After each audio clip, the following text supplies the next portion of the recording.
नमस्कार दोस्तों, मैं पुनीत पीएस क्लासेस में आपका स्वागत करता हूं। आज हम डिस्कशन है पॉइंट हमारा सिंधु सभ्यता का सेकंड लेक्चर। हमने पहले लेक्चर में देखा कि सिंधु सभ्यता की खोज कैसे हुई, कौन कौन से खोजकर्ता थे जो डिस्कवरी किए विभिन्न स्थानों की, जैसे उसमें मोहनजोदड़ो था, चन्हूदड़ो था, हड़प्पा थी और बनावली है, रोपड़ है, कालीबंगा है। तो इसको हमने डिस्कस किया था। आज हम चलते हैं कि सिंधु सभ्यता का जीवन कैसा था। अच्छा, जीवन कहीं हमने आपको बताया था कि ये आद्य ऐतिहासिक अर्थात प्रोटो हिस्ट्री का पार्ट है, अर्थात अभी भी हमने इसकी लिपि को पढ़ नहीं पाए हैं। तो जो कहीं लिखी हुई नहीं है कि ऐसा जीवन था, बट वहाँ पे जो साक्ष्य मिले हैं, जो एविडेंसेस मिले हैं आर्कियोलॉजिकल, उनके बेस पे हमने उनके जीवन को डिसाइफर किया है, समझा है कि हाँ, उनका जीवन करीब करीब ऐसा रहा होगा विथ एविडेंस। ठीक, तो अब चलते हैं हम अपने सामाजिक जीवन पे कि सिंधु सभ्यता के लोगों का सामाजिक जीवन कैसा था। तो सामाजिक जीवन में बात करें तो सिंधु सभ्यता का जो सोशल लाइफ था वो, जैसे आज हम देखते हैं कि सर्विस सेक्टर में लोग काम करते हैं, कुछ लोग पूजा पाठ में हैं, कुछ लोग जॉब में हैं, कुछ लोग इंडस्ट्री में हैं। तो ऐसे ही उस समय मोटे तौर पे 4 वर्ग दिखते हैं। एक वर्ग दिखता है विद्वानों का, एक योद्धाओं का, एक व्यापारी का और एक श्रमिक वर्ग का। विद्वान जो होते थे वही पुरोहित कहते थे, जो पूजा वगैरह कराते थे। तो विद्वान, योद्धा, व्यापारी, वो श्रमिक वर्ग, ये 4 वर्ग उस समय दिखाई देते हैं। ठीक है। अच्छा, समाज की बात करें तो समाज की जो इकाई थी वो क्या थी? तो समाज की इकाई परिवार था। कौन था? परिवार के रूप में समाज की इकाई स्थापित थी। और जो ये उस समय का परिवार था वो संभवतः मातृसत्तात्मक कहा जाता है, क्योंकि जो कहते हैं मातृ देवी की उसमें पूजा और मूर्तियां जो हैं सबसे ज़्यादा मिली हैं। इस बेस पे उस सभ्यता को संभवतः मातृसत्तात्मक कहा जाता है। मैट्रियार्कल सिस्टम था, पैट्रियार्की नहीं थी, मैट्रियार्की थी। ठीक। और अगर हम बात करें उस समाज में लोग कैसे जीवन यापन करते थे, तो वो शाकाहारी और मांसाहारी भोजन दोनों करते थे, अगर भोजन की बात की जाए। ठीक। कपड़े कैसे पहनते थे? तो कपड़ों में देखा जाए तो सूती और ऊनी वस्त्रों का उपयोग वो करते थे। याद रखना, केवल सूती नहीं, सूती और ऊनी, सूती और ऊनी वस्त्रों का वो उपयोग करते थे। अच्छा, सूती के बारे में बता दूं, जो सूती कपड़ा होता है, वस्त्र होता है, वो कपास से बनता है। कपास की सबसे पहली खेती पूरे विश्व में अगर कहीं हुई थी तो वो थी सिंधु सभ्यता। तो कपास की खेती के प्रारंभ करने का श्रेय जो जाता है वो किसको जाता है? सिंधु सभ्यता के लोगों को जाता है। अच्छा, ऐसा कैसे मिलता है? कुछ एविडेंसेस मिलते हैं और यूनानियों ने कपास को सिंडन के नाम से बुलाया। किसके नाम से? सिंडन। अब चूंकि सिंडन जो शब्द है ना वो सिंध से ही निकला है, सिंडन, इसीलिए बोला जाता है। इस चीज़ से और वेरीफाई हो जाता है कि जो कपास की खेती का प्रारंभ है वो इंडस वैली सिविलाइजेशन में ही हुआ।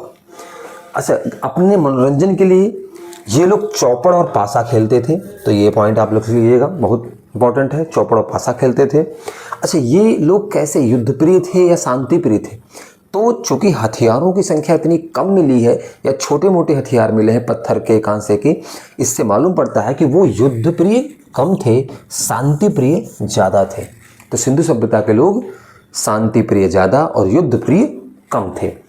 और साज सज्जा पे देखो, फैशन पे पूरा इनका माहौल है।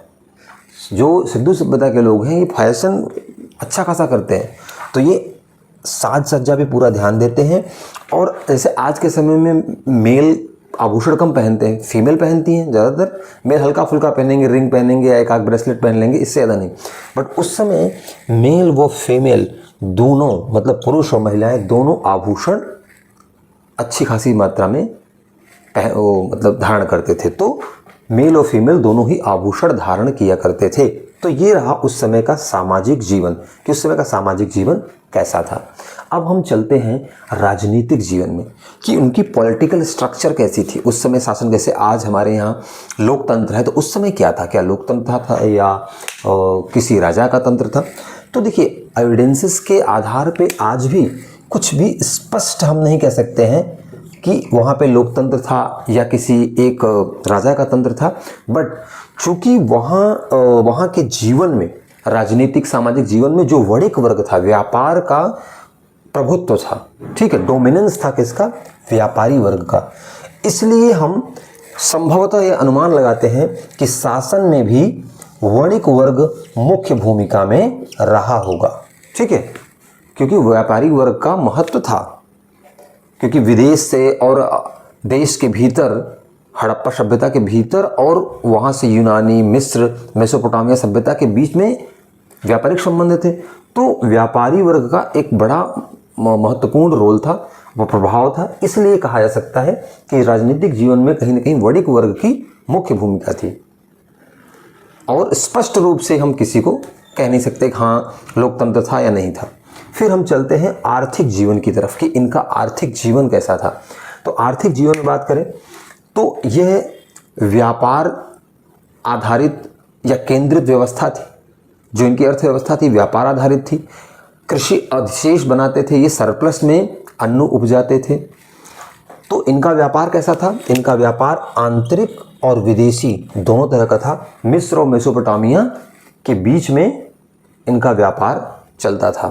और मेसोपोटामिया और मिस्र के लोग, मेसोपोटामिया के लोग बोलते हैं कि इस सभ्यता को, वहाँ के लेखों में मिला है, जो शिलालेख है वहाँ पे मिला है, इस सभ्यता को, सिंधु के क्षेत्र को मेलुहा शब्द से रिप्रेजेंट करते हैं, मेलुहा।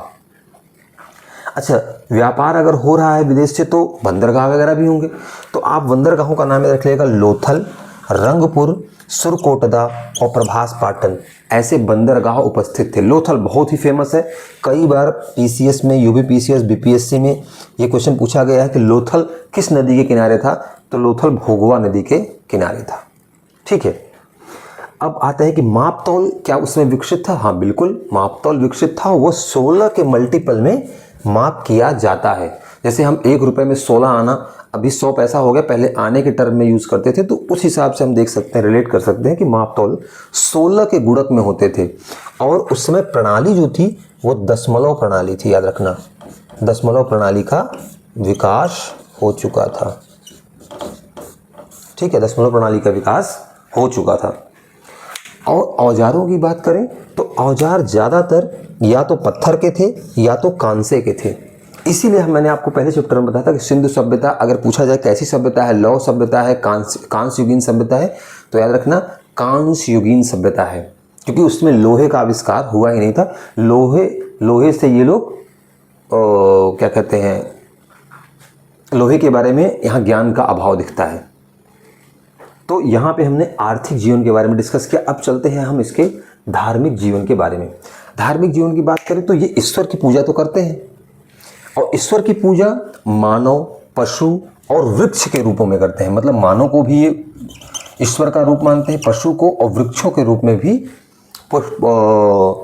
ईश्वर की पूजा की जाती है। जो आज भी हमारे हिंदू कल्चर में देख सकते हैं आप, वृक्षों की पूजा की जाती है, पशुओं की पूजा की जाती है। नंदी बैल हैं, उनको भगवान शिव का गण मान के उनकी पूजा की जाती है। वृक्ष की पूजा की जाती है, हमारे यहाँ पीपल की, बरगद के, ऐसे वृक्षों की पूजा की जाती है। तो वो आज भी कंटिन्यूअस प्रोसेस में है, कहीं ना कहीं हम उसको आज भी लेके चल रहे हैं। अच्छा, उस समय भी भूत प्रेत और तंत्र मंत्र में विश्वास उनका दिखता है, क्योंकि ताबीज़ वगैरह मिले हैं हमें अवशेष के रूप में। अच्छा, मातृ देवी की पूजा, उस समय मातृ देवी की पूजा पे बल है। इसीलिए मैंने कहा था कि जो सिस्टम था वो कहीं ना कहीं संभवतः मातृसत्तात्मक था।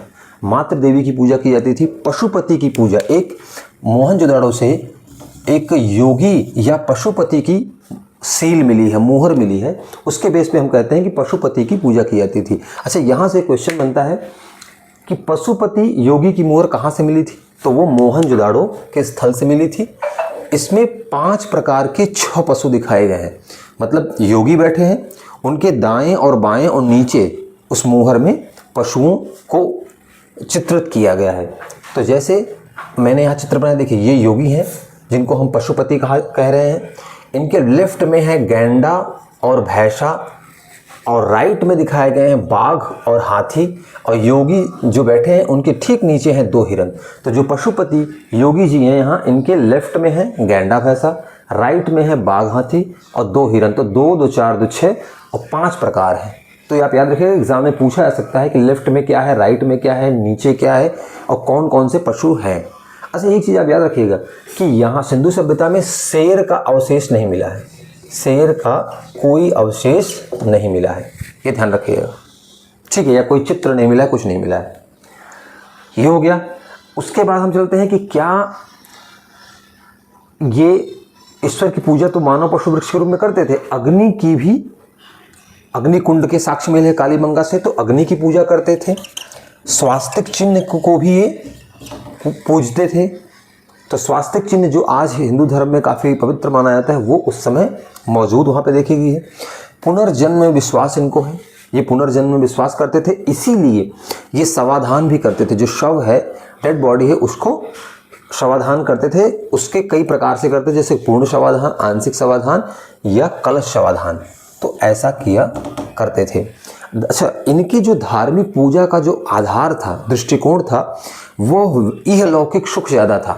मतलब वो व्यवहारिकता पे ज़्यादा बल देते थे, न कि मोक्ष या ऐसी कॉन्सेप्ट उस समय डेवलप नहीं हो पाए थे। इन्होंने इहलौकिक और व्यवहारिक आधार पर अपने इस जीवन को सुखमय बनाने के लिए धार्मिक जो धार्मिक पूजा पाठ या कर्म कांड किया था, उसको ये किया करते थे।